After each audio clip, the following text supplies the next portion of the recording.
कि पंजाब, हरियाणा, हिमाचल और चंडीगढ़ में ये हथगोलों की जो कहानी है, द ग्रेनेड स्टोरी जिसे मैं कहता हूं, ये ग्रेनेड स्टोरी कितनी पुरानी है। एक दिन पहले बीजेपी कार्यालय पर हमला हुआ, वो एक फुल सर्कल है, यानी कि यू से द प्रोसेस और a phenomena comes a full circle.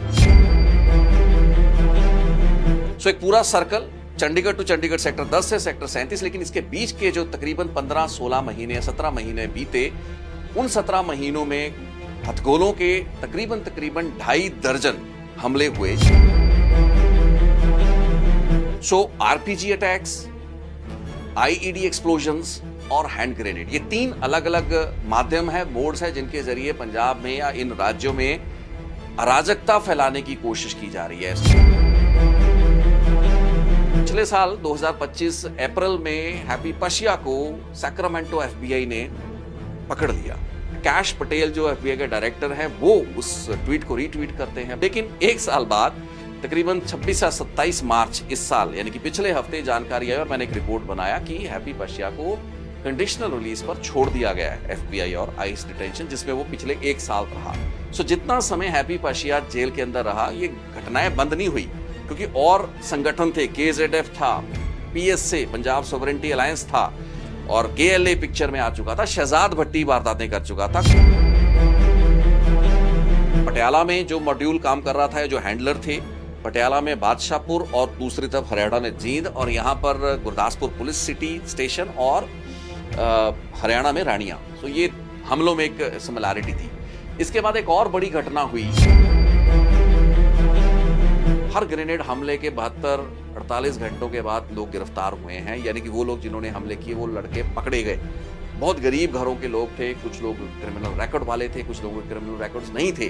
5-5, 7-7 हजार, 10-10, 20-20 हजार रुपए के लालच में इन लड़कों ने, मैं इनको बच्चा ही कहूंगा, भटके हुए युवाओं ने ग्रेनेड हमले किए, अपने जो भी इनके आका विदेशों में बैठकर इनकी जिंदगियां खराब करने पे तुले हुए हैं, क्योंकि इन लोगों के कई साल जमानतें नहीं होनी है, इन लोगों की जिंदगियां अब जेलों में सड़नी है। पकड़े जाते हैं, यहीं पे गोलियां खाते हैं, यहीं पे जेलों में सड़ना है अपने। दोस्तों, हाजरा एक होर रिपोर्ट लैके ते एक लाइव स्ट्रीम है, जिस विच एक बहुत ही महत्वपूर्ण विषय उत्ते गल करांगा। और आज की रिपोर्ट मेरी हिंदी में रहेगी, क्योंकि आज मैं बात उत्तर भारत के 4 प्रमुख राज्यों की करूंगा, जिनमें से एक है केंद्रीय शासित प्रदेश चंडीगढ़, जहां पर बीते दिन ही एक हमला हुआ है। भारतीय जनता पार्टी पंजाब के सेक्टर 37 स्थित स्टेट हेडक्वार्टर्स पर एक हथगोला फेंका गया। 2 शरारती तत्व, आतंकी तत्व एक हैंड ग्रेनेड लॉब करते हैं, फेंकते हैं स्टेट हेडक्वार्टर्स की बिल्डिंग के बाहर। ये हथगोला गिरता, एक धमाका होता है, और इस पूरी आपराधिक कार्रवाई का एक वीडियो बनाया जाता है। 11-12 सेकंड का वो वीडियो बनाया जाता है, जिसे मीडिया तक भेजा जाता है, मुझ तक भेजा जाता है। सो आज मैं बात करूंगा इन 4 बड़े राज्यों पंजाब, हरियाणा, हिमाचल प्रदेश और केंद्रीय शासित प्रदेश चंडीगढ़ में पिछले 1.5 साल से जारी इन हैंड ग्रेनेड यानी कि हथगोलों के हमलों की उस लंबी चौड़ी फहरिस्त के बारे में। और आज हम समझेंगे कि कितने हमले, जो बीजेपी स्टेट हेडक्वार्टर सेक्टर 37 पर, पंजाब बीजेपी के कार्यालय पर जो हमला हुआ, उस तरीके के कितने हमले पंजाब में, हरियाणा में और हिमाचल में पिछले 1.5 साल से हुए। और आप सोचेंगे कि मैं 1.5 साल के अरसे की बात क्यों कर रहा हूं, क्योंकि अगर इस क्रोनोलॉजी को, इस पूरी टाइमलाइन को हम समझना चाहें कि पंजाब, हरियाणा, हिमाचल और चंडीगढ़ में ये हथगोलों की जो कहानी है, द ग्रेनेड स्टोरी जिसे मैं कहता हूं, ये ग्रेनेड स्टोरी कितनी पुरानी है। हालांकि पहले भी हथगोलों से हमले होते रहे हैं, देश के अन्य राज्यों में भी रहे हैं, लेकिन ये जो सिलसिला शुरू होता है, ये पिछले 1.5 साल, इसकी एक क्लियर टाइमलाइन है। मैं सितंबर 2024 से शुरुआत करनी चाहूंगा, और सितंबर 2024 में इत्तेफाक ये है कि चंडीगढ़ में जो एक दिन पहले बीजेपी कार्यालय पर हमला हुआ, वो एक फुल सर्कल है, यानी कि यू से द प्रोसेस और a phenomena comes a full circle. So Chandigarh के सेक्टर 10 में हुए एक हैंड ग्रेनेड अटैक से शुरू हुआ सिलसिला, जो कि चंडीगढ़ से शुरू होता है। एक आतंकी संगठन या एक आतंकवादी द्वारा उसकी जिम्मेवारी ली गई, या कह लीजिए ली नहीं भी गई, लेकिन उस वारदात को उसी संगठन ने करवाया। लेकिन डेढ़ साल बीतने के बाद चंडीगढ़ के ही इस काफी सुरक्षित माने जाने वाले यूटी यानी कि चंडीगढ़ शहर में एक बड़ा हमला बीजेपी के कार्यालय के बाहर हैंड ग्रेनेड हमला करवाया जाता है।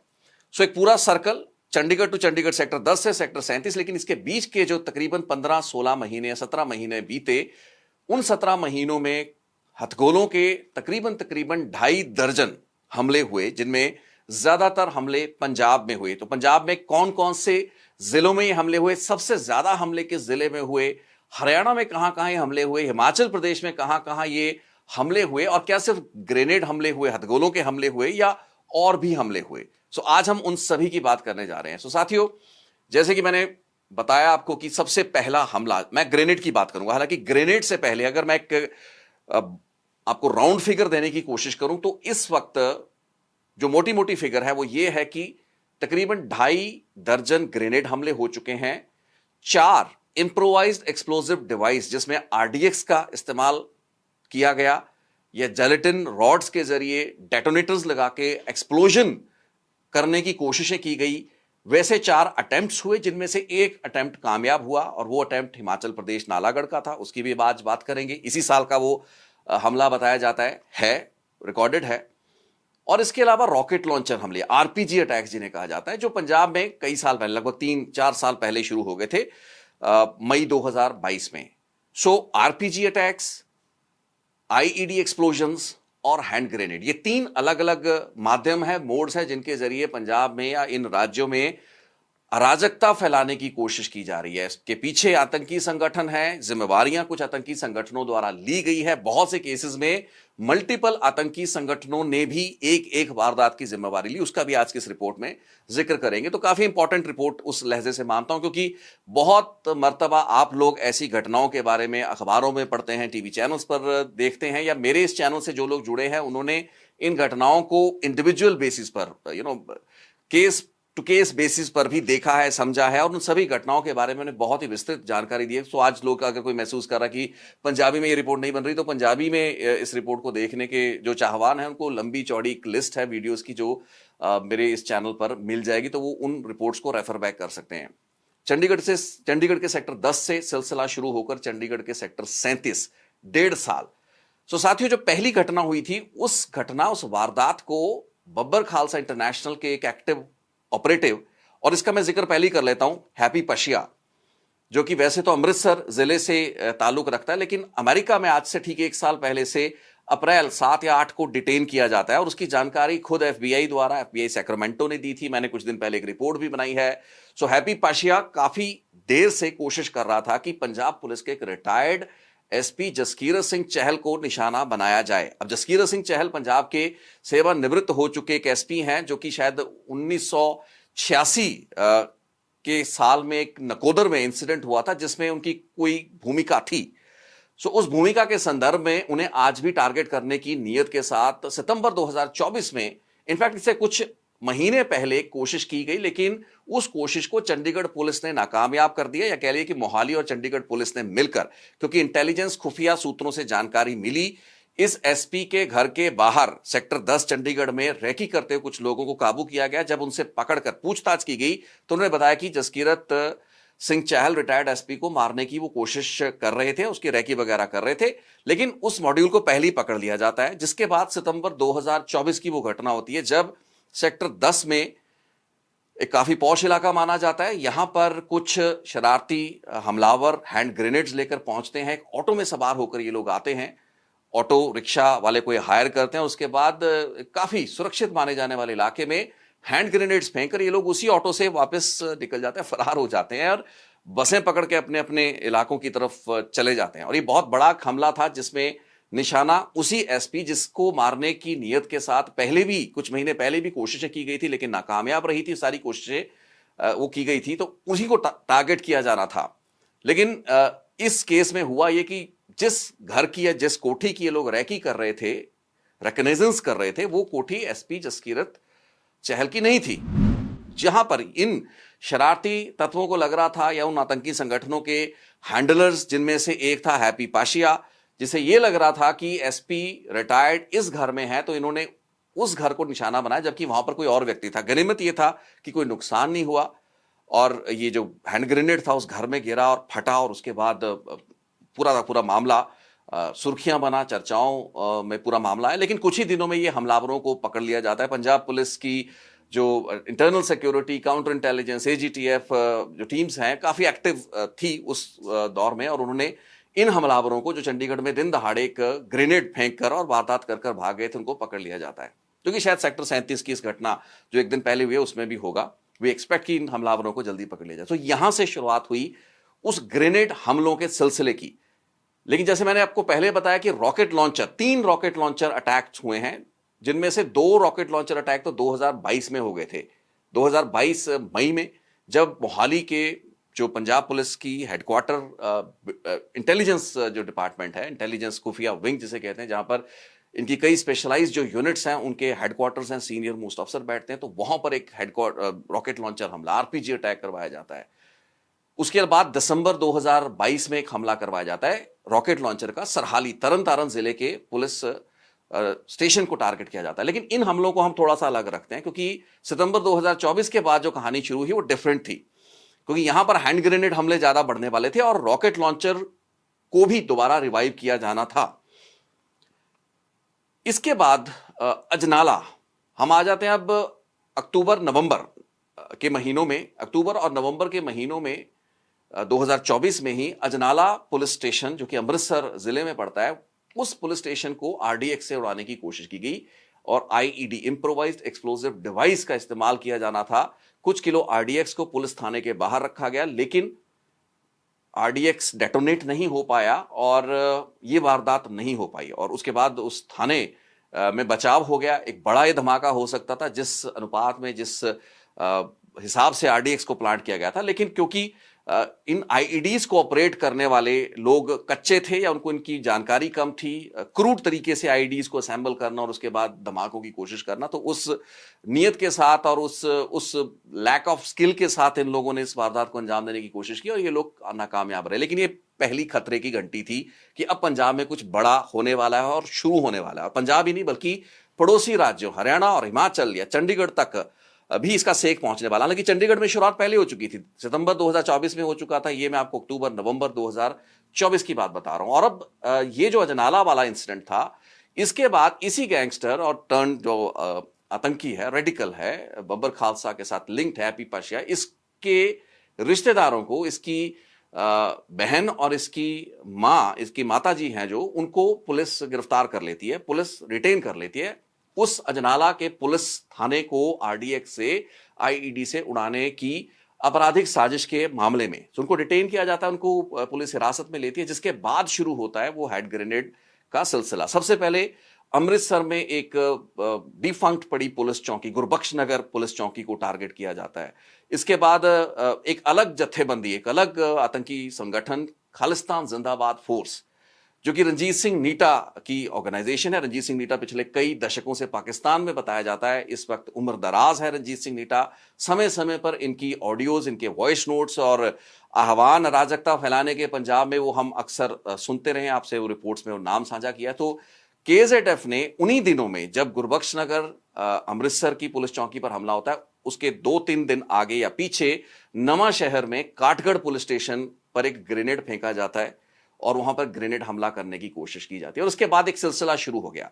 बड़ी घटना तब होती है जब अमृतसर में ही मजीठा जो पुलिस स्टेशन है, वहां पर एक बड़ा धमाका किया जाता है, जिसे पंजाब पुलिस के जो सीनियर अधिकारी उस इलाके के थे, उन्होंने एक टायर बर्स्ट, एक गाड़ी के टायर का धमाका स्थापित करने की कोशिश की। क्योंकि पंजाब में उस वक्त पूरे देश का लगभग मीडिया पहुंचा था। ये वो दिन थे, मैं दिसंबर 4 की इस घटना की बात बता रहा हूं, जब सुखबीर सिंह बादल अकाली दल के अध्यक्ष को एक धार्मिक सजा सुनाई गई थी। और उन्हीं दिनों सुखबीर सिंह बादल पर भी एक हमला हुआ श्री दरबार साहब के प्रांगण में, जहां पर नारायण सिंह चौड़ा नाम के एक रह चुके पूर्व अलगाववादी ने एक पिस्टल से गोली चलाने की कोशिश की और सुखबीर बादल को मारने की कोशिश की गई। सो उसी दिन की ये घटना है। उसी रात ये मजीठा पुलिस स्टेशन में एक धमाका होता है, जिसमें कुछ पुलिस कर्मचारियों को चोटें लगती हैं। लेकिन पंजाब पुलिस इस पूरी की पूरी घटना को कवर अप करती है और कहती है कि टायर बस्ट था। लेकिन वो मीडिया में एक्सपोज हो जाता है। उसके बाद इसी थाने की जो जो टूट तोड़ फोड़ हो रखी थी, क्योंकि ब्लास्ट हुआ और ब्लास्ट की इंटेंसिटी ज्यादा थी और ट्यूबलाइट्स टूटी हुई हैं, कमरे में ग्लासेस बिखरे पड़े हैं, तो वो सारे के सारे वीडियो बाद में बाहर है, बुरी तरह पंजाब पुलिस एक्सपोज है। बाद में फिर खुद ने पुलिस ने एफआईआर दर्ज किया और इस मामले की तफ्तीश की और शायद जो हमलावर थे उनको गिरफ्तार किया गया। सो ये सिलसिले की शुरुआत है। गुरबख्श नगर, अमृतसर, काठगढ़, नवा शहर, मजीठिया, अमृतसर, उसके बाद बटाला में एक पुलिस स्टेशन पर हमला होता है और फिर सिलसिला शुरू हो जाता है। गुरदासपुर जिला, गुरदासपुर के कलानौर में, कनिके बांगर, यहां पर पुलिस चौकियों को कई पुलिस चौकियां ऐसी थी जो बहुत ही रिमोट पोस्ट थी, वो डिफंक्ट थी, शायद बंद पड़ी थी, उनको भी जो इन आतंकियों ने या इन अलगाववादी जत्थेबंदियों ने कहा कि सांकेतिक हमले हैं, ये सांकेतिक हमले कर रहे हैं, दियर ऑल सिंबॉलिक जो अटैक्स हैं, जो भी इनका कॉज है उसके लिए। सो इस तरीके का सिलसिला शुरू होता है। तो लगभग 5 या 6 जो पंजाब के जिले थे, जिनमें से सबसे ज्यादा प्रभावित रहा अमृतसर, क्योंकि इन्हीं हमलों में, और ये मैं आपको 1.5-2 महीने के अरसे की बात बता रहा हूं, ये नवंबर, दिसंबर, जनवरी 2024 और 2025, जब गुरदासपुर की मैंने जिक्र किया, मैंने बटाला का जिक्र किया, मैंने मजीठा का जिक्र किया, उसके बाद इस्लामाबाद, अमृतसर शहर में एक पुलिस चौकी पर एक ग्रेनेड फेंका गया, फिर गुमटाला पुलिस चौकी पर एक ग्रेनेड फेंका गया, जिसको अमृतसर पुलिस के सीनियर अधिकारियों ने एक रेडिएटर धमाका करार दे दिया। एक हफ्ते बाद पंजाब के डीजीपी लाइव में आकर कह रहे थे कि जी हमने ग्रेनेड हमला करने वाले पकड़ लिए। सो मतलब पंजाब पुलिस ने इन सभी धमाकों को छुपाने की और उसको दबाने की कोशिश की। वो नहीं चाहते थे कि इस तरीके की खबरें मीडिया में जाए, तो उसके लिए अधिकारियों से झूठ तक बुलवाया गया और सीनियर गेजेटेड ऑफिसर झूठ बोलते हुए शरेआम टीवी पर एक्सपोज हुए, पंजाब का एस्टैब्लिशमेंट एक्सपोज हुआ। बट नेवरदलेस ये सिलसिला रुका नहीं। गुमटाला बाईपास पर वो जो अटैक हुआ, उसके बाद डेरा बाबा नानक बाईपास अमृतसर में एक और पुलिस चौकी को निशाना, पुलिस थाने को निशाना बनाने की कोशिश की गई। कुछ शराब के कारोबारियों को भी टारगेट किया गया। एक पप्पू जयंतीपुर जो मरहूम कारोबारी हैं, उनके बेटे अमन जयंतीपुर के घर पर एक ग्रेनेड फेंका गया। एक और शराब के कारोबारी के ठेके पर एक ग्रेनेड फेंका गया जो कि फटा नहीं। अब ये अमृतसर यहाँ का एक हब था। अमृतसर के अलावा भी ये धमाके हो रहे थे, अमृतसर देहाती में भी हो रहे थे, लेकिन अमृतसर शहर में सबसे ज्यादा जो ग्रेनेड अटैक हुए, एक सबसे गंभीर जो एक ग्रेनेड अटैक था वो था एक ठाकुर द्वारा, जो एक धार्मिक स्थल है, एक मंदिर है। सो ठाकुर द्वार मंदिर के ऊपर एक ग्रेनेड फेंका गया। सो शरारती जो अलगाववादी तत्व हैं, उन्होंने निशाना बनाने की कोशिश की, जिसमें ज्यादातर पुलिस थाने, पुलिस चौकियां टारगेट पे रहे और बहुत से मल्टीपल अटैक्स। इसके बाद अमृतसर, देहाती, गुरदासपुर, इन जिलों में इन धमाकों का दौर जारी था, ये ग्रेनेड हमले जारी थे, जिनकी गिनती इस वक्त तकरीबन 1.5 दर्जन के आसपास तक पहुंच गई थी। इसी दौर में बटाला और गुरदासपुर, बटाला पुलिस इलाके में कुछ पुलिस कर्मचारियों को टारगेट बनाया गया और 1.5-2 महीने के अंतराल में ही एक पुलिस अफसर, एक पुलिस मुलाजिम था जिसने कि हैप्पी पशिया के रिश्तेदारों की जो गिरफ्तारी थी, उस पार्टी में वो शामिल था, तो उसको टारगेट करने की कोशिश की गई। पहले उसके घर गोली चलाने की कोशिश की गई, शूटर भेजे गए, शूटरों की मौके पर पिस्टल कॉक नहीं हुई या पिस्टल चली नहीं, वो गोली नहीं चल पाई, तो उसके रिश्तेदारों का बचाव हो गया। उसके बाद 1 महीने बाद उसी घर पर दोबारा बटाला जिले में हमला किया गया और इस बार ग्रेनेड हमला था। तकरीबन इसी घटनाक्रम के चलते हुए बटाला में एक और पुलिस स्टेशन पड़ता है, गुरदासपुर, बटाला में पुलिस स्टेशन पड़ता है जिसका नाम है किला लाल सिंह। अब ये पहली घटना थी जहां किला लाल सिंह पुलिस स्टेशन या पुलिस चौकी जो भी था ये बटाला में, इस किला लाल सिंह पुलिस स्टेशन पर एक रॉकेट लॉन्चर हमला किया गया और वो रॉकेट लॉन्चर हमला मई और दिसंबर 2022 के रॉकेट लॉन्चर हमलों के तकरीबन 1.5 या 2 साल बाद हुआ पहला रॉकेट लॉन्चर अटैक था। और आज तक के पिछले 1.5-2 सालों में हुआ ये पहला था। तो टोटल 3 रॉकेट लॉन्चर जो इस वक्त तक चल चुके थे। इसके बाद कोई रॉकेट लॉन्चर नहीं पंजाब में या किसी भी राज्य में चला है। सो अजनाला में एक आईडी हो गया था और उसके बाद ये सिलसिला आगे जारी रहा। कुछ और घटनाएं हुई। नवा शहर में कुछ और शराब के कारोबारियों के ठेकों के ऊपर ग्रेनेड हमले होते रहे। कुछ की जिम्मेवारी बबर खालसा इंटरनेशनल के बिहाफ पर हैप्पी पशिया, हरविंदर रिंदा गुट लेता रहा। लेकिन इस दौर में जलंधर जो पंजाब का एक जिला है, जलंधर शहर भी इस ग्रेनेड हमलों की चपेट में आ गया, जहां पर कुछ घटनाएं हुई। अब एक टिकटॉकर है रॉजर संधू जो कि गेमिंग उसमें इन्वॉल्व है, तो शहजाद भट्टी ने रॉजर संधू पर एक हमला करवाया और ये शुरुआत थी शहजाद भट्टी की। रॉजर संधू और शहजाद भट्टी का कोई इंटरनेट पे या सोशल मीडिया पे झगड़ा चल रहा था, जिसके चलते हुए डिटेल्स में जाना नहीं चाहूंगा क्योंकि रिपोर्ट लंबी होगी, पहले ही बहुत रिपोर्ट लंबी हो रही है और होगी ये। तो रॉजर संधू के घर पर एक ग्रेनेड फेंकवाया गया जो फटा नहीं, मतलब वो उसका वीडियो बनाकर शहजाद भट्टी ने पहली बार उसकी जिम्मेवारी ली है। रामपुर रसूलपुर रॉजर संधू के रिश्तेदारों का एक घर था, गांव था, जहां पर ये ग्रेनेड अटैक हुआ। और इसके कुछ ही दिन बाद, आई होप टाइमलाइन में मैं ज्यादा गलत ना हूं, मनोरंजन कालिया पंजाब बीजेपी के एक नेता के घर पर एक बड़ा ग्रेनेड अटैक होता है। और ये ग्रेनेड अटैक काफी सीरियस था क्योंकि पंजाब के पूर्व मंत्री रह चुके थे मनोरंजन कालिया, और बीजेपी के ने ठीक उसी तरीके से जैसे कि बीजेपी स्टेट हेडक्वार्टर को एक दिन पहले टारगेट किया गया ग्रेनेड हमले में, तकरीबन उसी तर्ज पर मनोरंजन कालिया, और ये सीरियस हमला था, ये कोई सांकेतिक हमला नहीं था क्योंकि ग्रेनेड जाके इस बार मनोरंजन कालिया के सेक्टर जो जलंधर के घर के अंदर गिरता है, और इत्तेफाक से उस कमरे में कुछ ज्यादा लोग नहीं थे, साथ के कमरों में लोग थे, तो वहां पर एक बड़ा बचाव हो गया। लेकिन ये जो मनोरंजन कालिया के घर पर एक ग्रेनेड फेंका गया, इसकी जिम्मेवारी तकरीबन 4 खालिस्तानी या अलगाववादी जो संगठन है उन्होंने ली। शहजाद भट्टी जिम्मेवारी ले लेता है, बबर खालसा इंटरनेशनल ने कुछ दिन बाद जिम्मेवारी ली, एक पंजाब सॉवरेंटी अलायंस नाम से एक और अलगाववादी संगठन जो पहली बार पिक्चर में आया था, उसने अपने लेटर हेड पर वो जिम्मेवारी ली। लेकिन मनोरंजन कालिया के घर के ऊपर हुए इस ग्रेनेड हमले को बहुत ही गंभीरता से लिया गया। इस केस में भी ई रिक्शा में सवार होकर हमलावर आए और बाद में जो हमलावर थे उनको कुछ हफ्तों या कुछ महीनों के अंतराल में पकड़ लिया गया। उसमें हरियाणा से बहुत से नोट जुड़ रहे थे क्योंकि शहजाद भट्टी का जो मॉड्यूल काम करता है उसमें हरियाणा के लड़कों का इस्तेमाल हो रहा था।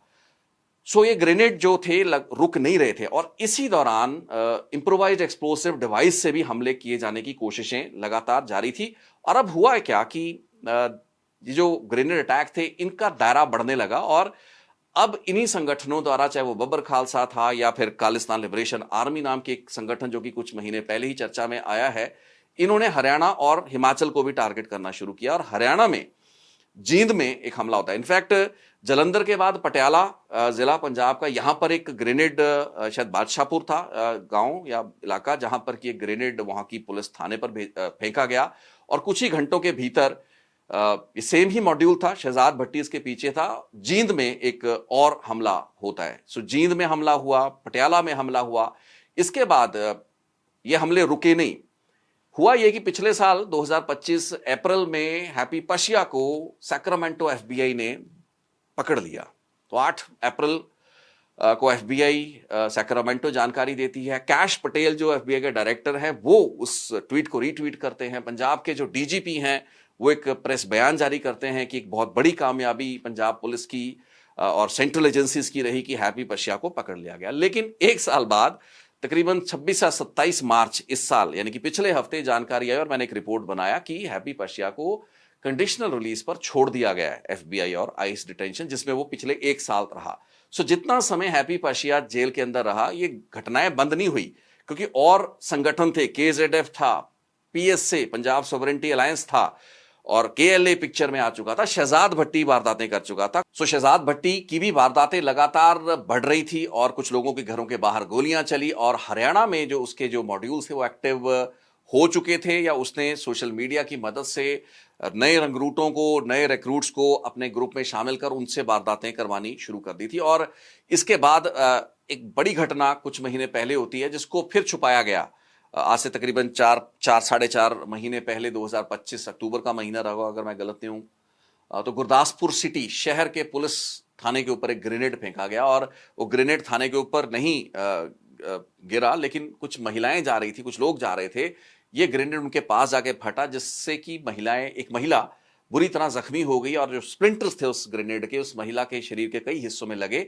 लेकिन हैरानी की बात यह थी कि वो जो पंजाब पुलिस का एक पुराना सिलसिला चल रहा था जो हमने गुमटाला में या मजीठा में देखा, टायर बस्ट, रेडिएटर बस्ट, तो इस घटना को भी दबाने की नीयत से पंजाब पुलिस ने और वहां की जो पीसीआर थी उसने उन घायल लोगों को, उस महिला को अस्पताल ले जाने के बजाय उसके घर पे छोड़ दिया, ये कहकर कि इसको हल्की चोटें लगी, आप इनका इलाज करवा लीजिए। लेकिन बाद में परिवार उस महिला को अस्पताल लेकर जाता है और पता लगा कि ये तो श्रैपनल्स हैं, ये तो स्प्लिंटर्स हैं ग्रेनेड के। और मतलब इतनी कर्टसी पंजाब पुलिस में नहीं थी उनके पीसीआर में। मुझे लगता, मैंने पहले भी रिपोर्ट बनाई थी कि ऐसे अफसरों को तो सस्पेंड कर देना चाहिए, शायद डिसमिस किया जाना चाहिए कि अगर वो इतनी बड़ी आपराधिक वारदात को छुपाने की नीयत से एक घायल महिला को घायल अवस्था में अब ये पंजाब पुलिस के काम करने का तरीका और पंजाब सरकार के काम करने का तरीका, जिन्होंने लगातार इन घटनाओं को छुपाने की कोशिश की है। ठीक है, ये घटनाएं कोई बताने वाली नहीं है, लेकिन छुपाने वाली भी नहीं थी। और उस महिला को घायल अवस्था में, स्प्लिंटर्स से घायल महिला को उसके घर छोड़कर पुलिस चली जाती है और फिर घर वाले उस महिला को अस्पताल लेकर गए, जिसके बाद स्थानीय जो लीडर थे, क्योंकि वो एक बीजेपी के लीडर की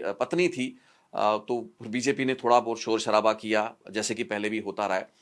और उसी वक्त जब ये गुरदासपुर पुलिस सिटी पर यह हमला हुआ, उसी के कुछ घंटे आगे या पीछे हरियाणा के रानिया में, सिरसा रानिया में एक महिला पुलिस थाने के ऊपर एक ग्रेनेड फेंका गया और उस ग्रेनेड को फेंकते की वीडियो बनाकर इसी शहजाद भट्टी और उनके साथ के जो मॉड्यूल्स हैं, आई एम नॉट श्योर कि अगर मैं थोड़ा बहुत गलत ना हूं, तो उनके द्वारा शेयर की गई, मीडिया को भेजी गई। और वो ग्रेनेड महिला थाने के ऊपर ये दोनों घटनाएं, यानी कि पटियाला में जो मॉड्यूल काम कर रहा था, जो हैंडलर थे, पटियाला में बादशाहपुर और दूसरी तरफ हरियाणा में जींद, और यहां पर गुरदासपुर पुलिस सिटी स्टेशन और हरियाणा में रानिया। सो ये हमलों में एक सिमिलैरिटी थी।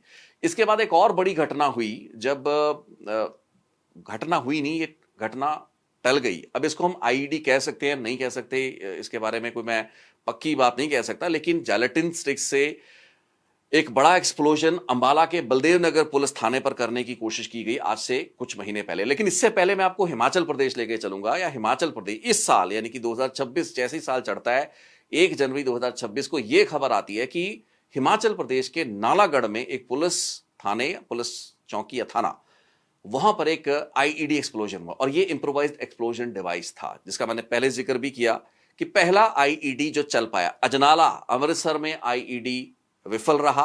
उसके बाद एक मैं जिक्र करना भूल गया क्योंकि लिस्ट इतनी लंबी चौड़ी है, घरिंडा पुलिस स्टेशन, अमृतसर देहाती में घरिंडा पुलिस स्टेशन, जहां पर एक आईईडी लगाया गया और उस आईईडी से पुलिस थाने को उड़ाने की कोशिश की गई, लेकिन वो हमला नाकामयाब रहा।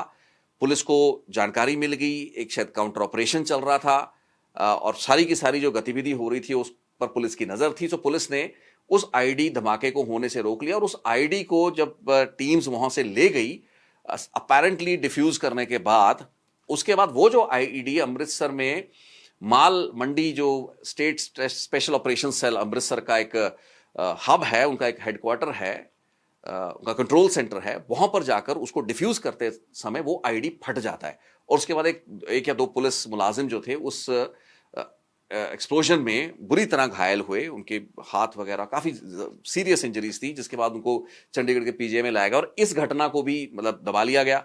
घरिंडा पुलिस थाने के बाहर एक आईडी मिला है, उसको डिफ्यूज किया गया या पार्शियली डिफ्यूज हो पाया, उसको फिर ट्रांसपोर्ट कर अमृतसर ले जाया गया और वहां पर उसको डिफ्यूज करते समय एक एक्सप्लोजन हुआ, जिसमें पुलिस वाले गंभीर रूप से घायल हुए। इस पर भी जब हमने फिर रिपोर्ट्स बनाई और उसके बाद एक आधी इंटरव्यू भी मैंने उस दौर में एक सामाजिक कार्यकर्ता जिन्होंने इस मुद्दे को उठाया था कि ये अगर धमाका हो तो उसके बारे में पुलिस जानकारी क्यों नहीं दे रही है, जब गंभीर, क्योंकि पीजीआई का रिकॉर्ड आ गया था, काफी बुरी जो इंजरीज थी, एक्सप्लोजन से हुई इंजरीज थी, तो पुलिस को फिर उसके बाद एक बयान जारी करना पड़ा क्योंकि उनको क्लैरिटी देनी थी, क्योंकि इसी धमाके के संदर्भ में अलग अलग किस्म के क्लेम्स थे। अब हरविंदर रिंदा या बबर खालसा इंटरनेशनल भी उस धमाके की जिम्मेवारी ले रहे थे, क्योंकि उनको क्लैरिटी से ये नहीं पता था कि वहां पे हुआ क्या है, क्योंकि वो आईडी तो पकड़ा गया था।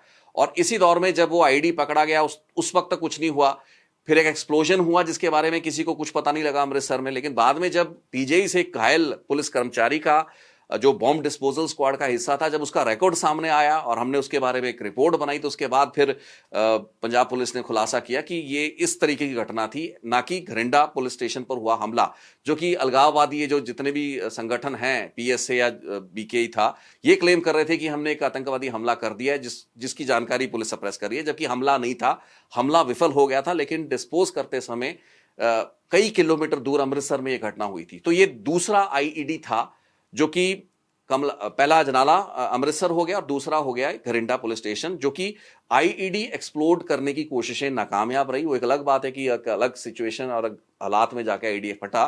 और उसके बाद 1 जनवरी 2026 में नालागढ़ पुलिस स्टेशन, जहां पर की एक आईईडी से धमाका करके उसकी शायद दीवार उड़ाई और काफी वो वहां पे बड़ा क्रैटर जिसे बोलते हैं गड्ढा हुआ, जिसके बाद उस मामले की शायद पड़ताल, I don't know, I am not sure, वो शायद एनआईए इस वक्त कर रही है, कोई बड़ी संस्था इसकी जांच करेगी, एनफोर्समेंट एजेंसी जांच करेगी। खैर, इसके बाद हम अंबाला आ जाते हैं, जहां पर बलदेव नगर की मैं जिक्र कर रहा था। बलदेव नगर में भी इसी तरीके से गाड़ी में सिलेंडर भरकर जेलेटिन रॉड्स या किसी एक्सप्लोजिव के जरिए उसे एक्सप्लोड करने की कोशिश आज से कुछ हफ्ते महीने पहले हुई, लेकिन इस एक्सप्लोजन को भी डेटोनेट करने में जो भी खुराफाती और शरारती लोग थे ये नाकामयाब रहे और बलदेव नगर में कोई घटना नहीं हुआ। इतना जरूर पता लगा कि वहां पर जैसे इन्होंने डेटोनेट करने की कोशिश की और वो डेटोनेट से एक माइल्ड एक्सप्लोजन होना था, उसके बाद गाड़ी में सिलेंडर भर कर रखे गए थे गैस के और वो फटते एक बड़ा धमाका होता और वो गाड़ी और कार को और सिलेंडर्स को तो पुलिस ने रिकवर कर लिया, लेकिन ये लोग जो थे डेटोनेट करने आए थे ये लोग डेटोनेट कर नहीं पाए। लेकिन उस जो जितना भी लिमिटेड डेटोनेशन हुआ उससे थोड़ी आग वहां जरूर लगी थी। इस जानकारी को भी ज्यादा नहीं सामने आने दिया गया। सो अलग अलग घटनाएं हुई। सो हरियाणा में जींद में, हरियाणा में रानिया में, हरियाणा में बलदेव नगर अंबाला में कोशिश हुई, वहां पर ग्रेनेड फेंके गए। हिमाचल प्रदेश में नालागढ़ में इकलौता आईईडी एक्सप्लोजन हुआ। पंजाब में 2 आईईडी एक्सप्लोजन नहीं हो पाया, अजनाला और घरंडा में, लेकिन एक अलग तरीके से एक्सप्लोजन हुआ।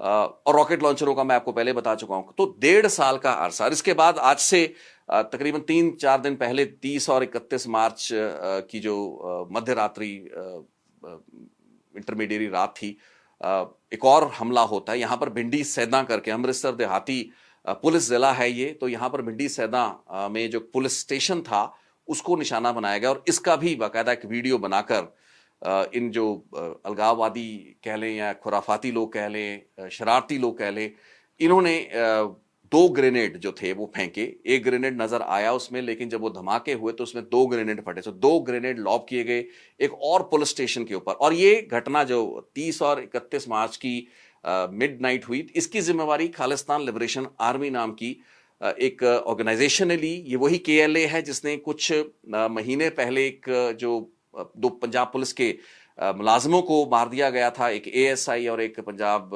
होमगार्ड के कांस्टेबल को की हत्या कर दी गई थी एक पुलिस पोस्ट में। रंजीत सिंह नाम के एक व्यक्ति और उसके कुछ साथियों द्वारा, दिलावर और एक और साथी, जिनमें से बाद में रंजीत का एनकाउंटर हुआ और वो फेक एनकाउंटर था।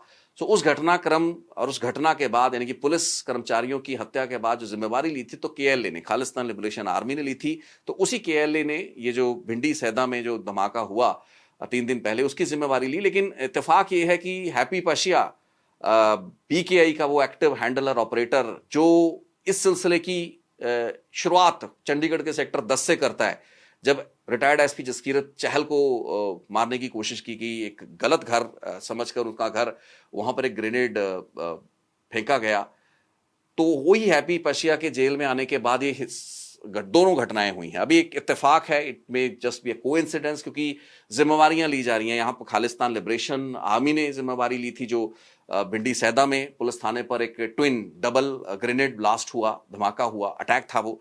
और बीजेपी के सेक्टर 37 के हेडक्वार्टर्स, जिसके बारे में हम पहले बात कर चुके हैं, यहां पर बीजेपी के स्टेट हेडक्वार्टर पर जो हमला किया जाता है, इसकी जिम्मेवारी अब सुखजिंदर सिंह बब्बर लेते हैं। अब सुखजिंदर सिंह बब्बर कौन है, we don't know. Khalistan liberation army कौन है, इसके बारे में ज्यादा जानकारी नहीं है। ये संगठन है, आतंकी संगठन है जो जिम्मेवारियां ले रहे हैं। और बहुत से ऐसे लोग सिवाय हैप्पी पर्शिया के या शहजाद भट्टी के या हरविंदर रिंदा के या रंजीत सिंह नीटा खालिस्तान जिंदाबाद फोर्स, बब्बर खालसा के लिए रिंदा संधू, हैप्पी पर्शिया और शहजाद भट्टी एक अलग एंटिटी। सो ये 4 या 5 लोगों के अलावा जितनी भी संगठनों ने जिम्मेवारी ली है, या संगठनों के नाम पर कुछ लोगों ने जिम्मेवारी ली है, जिनके कुछ स्यूडोनिम्स बाहर आए हैं, जिनमें से एक सुखजिंदर सिंह बब्बर हो सकता है। ये लोग कौन है और ये जत्थेबंदियां, ये संगठन कितने एक्टिव हैं, क्या वाकई ये संगठन है या फिर आईएसआई पाकिस्तानी खुफिया एजेंसी के फ्रंट एंड है, जो कि पूरी चांसेस हैं। तो हम पहले भी बात कर चुके हैं कि आईएसआई ने फ्रंट एंड पे ऐसी ऑर्गेनाइजेशंस के नाम पर या इन ऑर्गेनाइजेशंस के ही इन गैंगस्टर टर्न्ड क्रिमिनल्स को आगे कर एक पूरा सीरीज है जो चला रखी है 1.5 साल से। ये सीरीज, जैसे कि आज की इस पूरी रिपोर्ट में आप समझ गए हैं, और इसमें कोई गुंजाइश नहीं बचती। और हिंदी में इस रिपोर्ट को इसलिए बनाया गया क्योंकि बहुत से लोग गाहे बगाहे कोई खबर आ जाती है, कोई देख लेता है, कोई खबर चलती है, कोई खबर नहीं चलने दी जाती, कोई ग्रेनेड धमाका बताता है, पुलिस अफसर रेडिएटर टायर ब्लास्ट बताते हैं, और अगर ये वीडियो ना ये लो। और ये सबसे बड़ा सवाल है, बहुत से लोगों के जहन में ये सवाल होगा, और मैं आज इस रिपोर्ट में इसको एड्रेस करना चाहूंगा जितनी मैं समझ रखता हूं, कि ये वीडियो क्यों बनाए गए हैं, ये वीडियो ग्रेनेड हमले के वीडियो क्यों बनाए जाते हैं। अब ये बहुत इंपॉर्टेंट क्वेश्चन है, क्योंकि पंजाब में जो 1.5 साल पहले या सवा साल पहले होता रहा, जो हमने देखा अक्टूबर, नवंबर, दिसंबर, जनवरी 2024, 2025 में, हो ये रहा था कि ये लोग या जो भी ये शरारती लोग हैं, ये क्रिमिनल्स हैं, आतंकवादी हैं, ये पुलिस थानों और चौकियों पर ग्रेनेड फेंक रहे थे और पुलिस जो थी उन घटनाओं को मीडिया से बचा रही थी या पब्लिक में ऐसी जानकारी जाने से रोक रही थी, जो कि बनता नहीं है। क्योंकि अगर एक आपराधिक घटना है तो उसको पब्लिक डोमेन में लाना, जिसे हम क्राइम रिपोर्टिंग करते हैं, वो कोई गुनाह नहीं है और देश का संविधान, people have a right to know. अगर किसी पुलिस चौकी और पुलिस थाने पर एक ग्रेनेड गिरता है, वो ग्रेनेड फटता है, उसमें पुलिस मुलाजिम जो हैं, पुलिस के कर्मचारी घायल होते हैं, तो ये चीज और ये जानकारी लोगों तक पहुंचनी चाहिए। लेकिन पंजाब में जो सरकार का कंट्रोल मीडिया पर रहा है पिछले कुछ सालों में, और जिसका एक बहुत ही क्रूड रूप हमने देखा है, उसका एक पार्ट ये था कि ऐसी सारी इंफॉर्मेशन को, जो कि स्टेट की लॉ एंड ऑर्डर को लेकर कुछ सवाल खड़े करने वाली जानकारियां हो, ऐसे इंसिडेंट्स हो, उसको दबाया जाए। और इसी सिंड्रोम से हरियाणा पुलिस और शायद चंडीगढ़ पुलिस भी ग्रस्त होगी, क्योंकि अब होना यह शुरू हो गया कि अगर तो सीसीटीवी कैमरा की फुटेज में ये लोग आ जाएं या वो सीसीटीवी किसी के हाथ लग जाए तो पता लगना शुरू हो गया। लेकिन जैसे जैसे पुलिस के अफसरों ने कोरा झूठ बोलना शुरू किया, ग्रेनेड धमाकों को रेडिएटर बर्स्ट और टायर बर्स्ट बताना शुरू किया, उसके बाद यह सिलसिला शुरू हुआ। और फिर हर ग्रेनेड जो फेंका जा रहा था, कोशिश ये थी कि उन ग्रेनेड धमाकों या किए जा रहे अटैक्स की वीडियो जरूर बने और वो मीडिया को भेजी जाए।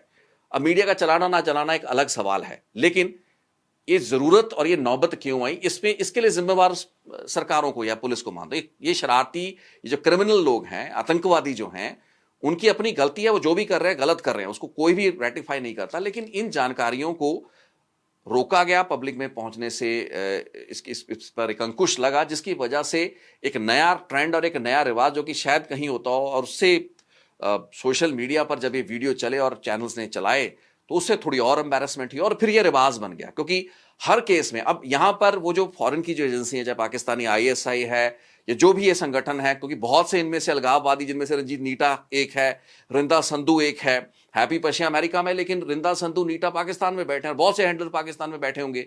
तो अगर आईएसआई इनसे कोई वारदातें करवाता होगा या करवाने के लिए दबाव बनाता होगा, तो इन लोगों पर एक प्रेशर रहता है कि ये लोग वारदातों को करें, और वारदात करें और उसके बाद वो अगर पब्लिक जानकारी में नहीं आई वारदात, तो इनके मंसूबे नाकामयाब रहे, राइट। तो ये एक पीछे मानसिकता काम करती होगी कि वारदात हो और आईएसआई के सामने हाजिरी भी जो है वो लग जाए। एक तो ये चीज रही। लेकिन यहां की सरकारों ने, यार यहां के हमारे एस्टैब्लिशमेंट ने जब इन जानकारियों को सप्रेस करना शुरू कर दिया, अब वो ठीक है, पाकिस्तान का या आईएसआई का, उनकी जो इंटर सर्विसेज इंटेलिजेंस एजेंसी है, जो कि काउंटर ऐसे ऑपरेशन चलाते हैं, हर मुल्क की एजेंसियां एक दूसरे के मुल्कों में ऐसे ऑपरेशन चलाती हैं, तो उनके अपने मंसूबे होंगे, इन आतंकियों के, इन क्रिमिनल्स के, गैंगस्टर टर्न टेररिस्ट के अपने मंसूबे होंगे। लेकिन पब्लिक डोमेन में कोई घटना अपराध की घट रही है, उस इंफॉर्मेशन को ना आने देना, ये हमारे सिस्टम की एस्टैब्लिशमेंट्स, अफसरों से झूठ बुलवाना, गजटेड अफसरों से झूठ बुलवाना, ये हमारी कमजोरी दर्शाता है। सो ये वो पूरा सर्कल है, ये पूरी फहरिस्त है जो आज मैंने आपसे साझी की। पर्पस यही था कि we should get a proper picture कि ये ग्रेनेड स्टोरी है क्या, और 1.5 साल में इतने ग्रेनेड हमले, रॉकेट लॉन्चर का एक हमला, 4 आईईडी अटैक्स जिनमें से 3 नॉट सक्सेसफुल, एक आईईडी फटता है, उसके अलावा और अलग अलग तरीकों से इन लोगों ने दहशत क्रिएट करने की कोशिशें की हैं। लेकिन ये सभी जानकारियों का एक पर्सपेक्टिव बनना जरूरी है, और चाहे वो पंजाब हो, चाहे वो हरियाणा हो, चाहे वो हिमाचल हो, चाहे वो हो चंडीगढ़, जहां से ये सिलसिला शुरू भी हुआ, और आज you have come the full circle, और 10 सेक्टर से 37 सेक्टर तक ही ग्रेनेड स्टोरी पहुंची है। बीच में पंजाब, हरियाणा, हिमाचल के अलग अलग इलाकों के जो इंसिडेंसेस शामिल हैं। सो ये थी आज की बातचीत। अभी भी मैं हैप्पी पशिया, क्योंकि वो कंडीशनल रिलीज पर बाहर है, अपेरेंटली वो कड़ा लगता है ना उनके पैरों में, जो जीपीएस आपकी लोकेशन ट्रैक करता है, आप सर्वेलांस में रहते हैं तो कड़ा लगा होगा। ऐसे बहुत से क्रिमिनल्स जो विदेशों में पकड़े जाते हैं, हैप्पी पशिया जैसों को कड़ा लग जाता है, इनकी कंडीशनल रिलीज की शर्तें होती हैं। हैप्पी पशिया जो कि पहले खुल के फोन पे आता था, मेरे साथ कई मरतबा उसकी बातचीत हुई, अपने कंडीशनल रिलीज के बाद पिक्चर में नहीं है, लेकिन उसके कंडीशनल रिलीज के बाद 2 बड़ी घटनाएं हुई हैं, पिंडी सैदा का डबल ट्विन अटैक और ये चंडीगढ़ का बीजेपी हेडक्वार्टर पर हुआ हमला। सो वी डोंट नो ये लोग अब पिक्चर में क्यों नहीं आ रहे। पहले तो हर घटना की जानकारी ये फोन करके दिया करते थे, लेकिन अब इनके बचाव पक्ष ने, इनके वकीलों ने जो इनकी कंडीशनल रिलीज अमेरिका में करवा पाए हैं, ज़ाहिरी तौर पर उनकी कानूनी सलाह होगी कि अब लाइमलाइट में, पिक्चर में मत आओ, क्योंकि अगर आओगे तो भारत को, भारतीय एजेंसियों को आधार मिलेगा, अमेरिका की एजेंसियों पर एक प्रेशर बढ़ेगा। इन लोगों को क्यों खुला छोड़ा गया है, क्यों इनको कंडीशनल रिलीज पे रखा गया है, इनको तो वापस भारत डिपोर्ट या एक्स्ट्राडाइट करवा कर लाना चाहिए था। इस चीज के लिए एक कानूनी आधार बनता है और एक प्रेशर पड़ता है। यही कारण है कि कई ऐसे अलगाववादी गैंगस्टर टर्न जो टेररिस्ट हैं, वो चाहे कनाडा में हो, चाहे अमेरिका में हो, अगर वो कभी ना कभी वहां पकड़े गए किसी भी कैनेडियन एस्टैब्लिशमेंट द्वारा या अमेरिका की किसी एजेंसी द्वारा, तो उसके बाद जब वो कंडीशनल रिलीज पर छोड़े गए तो वो पब्लिक में नहीं आए हैं। मीडिया के साथ फोन पर या वॉइस नोट्स के जरिए, इंटरव्यूज के जरिए उन्होंने अपने आप को एक्सपोज नहीं किया है, क्योंकि इसके पीछे उनकी एक कानूनी वजह है, उनकी लीगल जो पोजीशन है वो डाइल्यूट होती है। सो पॉसिबली इन वारदातों में हैप्पी पर्शिया उन्हीं मॉड्यूल्स की भूमिका हो भी सकती है। केएलए का बेस क्या है, क्या आधार है, इसके बारे में और जानकारी लेने की कोशिश जारी है। जिसने जिम्मेवारी ली है, और सुखजिंदर सिंह बब्बर जिसने बीजेपी हेडक्वार्टर्स पर ये हथगोला फेंकवाने का दावा किया, ये कौन है? कोई स्यूडोनिम है या असल का कोई किरदार है? क्योंकि इससे पहले भी बहुत से केसेस में कुछ ऐसे किरदार सामने आए हैं। केजेडएफ के कॉन्टेक्स्ट में एक ब्रिटिश आर्मी में काम कर चुका वहां का एक फौजी था जो कि एक अलग स्यूडोनिम से बात कर रहा था लोगों से और ये जिम्मेवारियां ले रहा था। तो इस चीज के बारे में भी जानकारी आई थी और वो केजेडएफ से कॉन्टेक्स्ट में बात निकली थी। तो साथियों, आज की ये सारी बातचीत थी और आई होप कि आप इस पूरी विस्तृत बातचीत से तकरीबन 3-3.5 दर्जन उन घटनाओं को 4 राज्यों में 1.5 साल के अरसे दौरान जो घटी, उसके बारे में एक क्लियर समझ आपकी बन पा रही है। जितनी ये घटनाएं हम देख पा रहे हैं, समझ पा रहे हैं on the face of it, इसके पीछे क्या मोटिव है, कौन सी एजेंसियां इन्वॉल्व है, पाकिस्तान की एजेंसियां इन्वॉल्व है, इंडिया की एजेंसियां इन्वॉल्व है, क्योंकि ये चर्चाएं होती हैं कि ये सब कुछ इसलिए हो रहा है कि पंजाब के माहौल को खराब रोशनी में दर्शाया जाए। लेकिन लॉ एनफोर्समेंट एजेंसी से आप पुलिस से बात करो, उनके लिए कोई भी हुआ अपराध एक चैलेंज है, एक चुनौती है। उस आपराधिक वारदात के बाद उन खुराफातियों को, उन शरारतियों को, उन आतंकवादियों को पकड़ना, गिरफ्तार करना, उनका काम वहीं का वहीं है। और जो लोग इस काम में, और यहां पर मैं कहना चाहूंगा कि पंजाब की पुलिस है, यहाँ की इंटरनल सिक्योरिटी, एजीटीएफ है, काउंटर इंटेलिजेंस पंजाब है, हरियाणा में स्पेशल टास्क फोर्स है, चंडीगढ़ पुलिस है, हिमाचल प्रदेश के बारे में ज्यादा नहीं क्योंकि वहां पर अभी घटनाएं बहुत कम हैं। तो ये तभी राज्यों के जो पुलिस ऑफिसर्स इन ऑपरेशंस में लगे हैं वो बहुत मेहनत से काम भी कर रहे हैं। और इन केसेस में आने वाले दिनों में मैं कोशिश करूंगा कि हमें यह पता लग पाए कि ग्रेनेड हमलों में, क्योंकि हर ग्रेनेड हमले के 72-48 घंटों के बाद लोग गिरफ्तार हुए हैं, यानी कि वो लोग जिन्होंने हमले किए वो लड़के पकड़े गए। बहुत गरीब घरों के लोग थे, कुछ लोग क्रिमिनल रिकॉर्ड वाले थे, कुछ लोगों के क्रिमिनल रिकॉर्ड्स नहीं थे। 5-5, 7-7 हजार, 10-10, 20-20 हजार रुपए के लालच में इन लड़कों ने, मैं इनको बच्चा ही कहूंगा, भटके हुए युवाओं ने ग्रेनेड हमले किए, अपने जो भी इनके आका विदेशों में बैठकर इनकी जिंदगियां खराब करने पे तुले हुए हैं।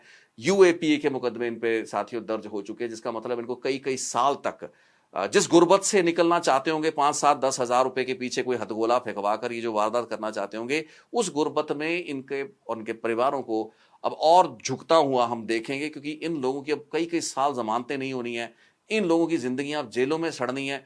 जिन लोगों ने इनसे काम करवा लिया, वारदातें हो गई, एक वीडियो बन गया, मीडिया में चल गई, सनसनी भी फैल गई, सब लोगों ने अपना काम कर लिया। और आज दुखद बात यह है कि पंजाब में राजनीति जिस तरह की हो रही है, उसकी बात खैर किसी अलग रिपोर्ट में कर लेंगे। बीजेपी के लीडरों के जो बयान आ रहे हैं, जो आम आदमी पार्टी रूलिंग पार्टी के बयान आ रहे हैं, मतलब बड़े छिछोरे किस्म के, हल्के किस्म की बयानबाजी, ऐसे गंभीर मुद्दों पर ये लोग कर रहे हैं, बेशर्मी की हद है। खैर वो मैं बात अलग करूंगा। लेकिन इन नौजवानों के लिए एक सबक यहां पे इस रिपोर्ट में देना बहुत जरूरी है कि आप मान के चलिए, जब मैं आपसे अगली किसी रिपोर्ट में वो नंबर साझा करूंगा और बाकायदा कोशिश करेंगे कि इन सभी लड़कों की तस्वीरें भी आपके साथ, इनके नामों के साथ बताएं और बताएं इनका बैकग्राउंड क्या था, फिर आपको समझ में आएगा। और वो जो लोग नौजवान देख रहे हैं इस रिपोर्ट को, दे मस्ट अंडरस्टैंड कि ये लोग शरारती खुराफाती लोगों के हाथों में खेल रहे हैं। पॉलिटिशियन ने अपनी राजनीति करनी है, एजेंसियों ने अपनी खुराफातें करनी है, करवानी है। इन अलगाववादी संगठन के लीडरों की, मैं चाहे वो खालिस्तानी हो, चाहे कोई आतंकी संगठन हो, कुछ भी कोई भी हो, वो कहां पर बैठा है, वो पाकिस्तान या आईएसआई के मोहताज हैं ये लोग। और पुलिस जो मर्जी अपनी कहानियां बना रही है, सबके अपने अपने वेस्टेड इंटरेस्ट है, लेकिन खराब ये नौजवान हो रहे हैं। सो इन भटके हुए नौजवानों को, या हर उस नौजवान को जो 5, 7, 10, 15, 20, 40, 50 हजार के लालच में, 40-50 हजार रुपये अब मिलता नहीं है, 1.5-2 लाख रुपए के वादे विदेशों में भेज देंगे, कंट्री आउट करवा देंगे, पकड़े जाते हैं, यहीं पे गोलियां खाते हैं, यहीं पे जेलों में सड़ रहे हैं अपने। तो नौजवान समझें, सबक लें, कुछ नहीं रखा, कुछ 10 15 20 सेकंड का एक हथगोला फेंकते का वीडियो और उसके बाद सालों साल जेल और पता नहीं कितने लाखों रुपए वकीलों पर जाया। निकल इस सब में कुछ नहीं है, किसी को कुछ नहीं इसमें मिल पा रहा है। सो इसी मैसेज के साथ मैं इस रिपोर्ट को कंक्लूड करूंगा। थैंक यू सो मच इतना पेशेंटली इस रिपोर्ट को सुनने के लिए, अपना समय देने के लिए। धन्यवाद।